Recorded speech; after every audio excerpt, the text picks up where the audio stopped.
ఒక చిన్న గ్రామం నుంచి తెలంగాణ మొదటి సీఎం వరకు ఇది కేసీఆర్ జర్నీ. స్వప్నాలు సాకారం చేసిన అసాధారణ కథ. 1954 ఫిబ్రవరి 17న చింతమడక గ్రామంలో జన్మించాడు కల్వకుంట్ల చంద్రశేఖరరావు. అయితే ఆయన తల్లిదండ్రులు రాఘవరావు వెంకటమ్మ మొదట పోసనపల్లి గ్రామంలో జమీందారీ కుటుంబం. 1940 చివర్లో ఎగువ మానేరు డ్యాం నిర్మాణం వల్ల వారి భూములు నీటి ముంచేత మునిగిపోయాయి. కుటుంబం అంతా వలస వచ్చింది చింతమడకకు. 9 మంది అక్కలు, ఒక అన్న.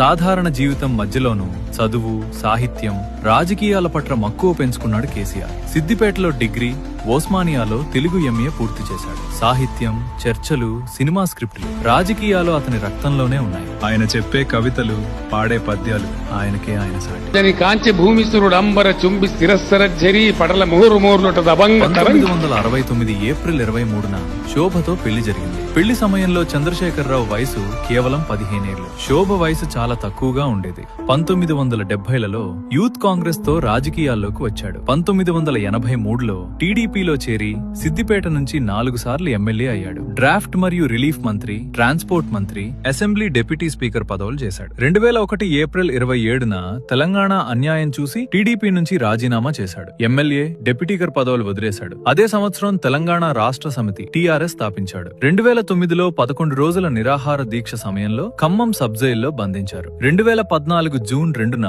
తెలంగాణ రాష్ట్రం ఏర్పడింది. గజ్వేల్ నుంచి గెలిచి తెలంగాణ మొదటి ముఖ్యమంత్రి అయ్యాడు. 2014 నుంచి 2023 డిసెంబర్ 7 వరకు సీఎంగా 2 సార్లు పనిచేశాడు. 2023 అసెంబ్లీ ఎన్నికల తర్వాత ప్రతిపక్ష నాయకుడిగా మారాడు.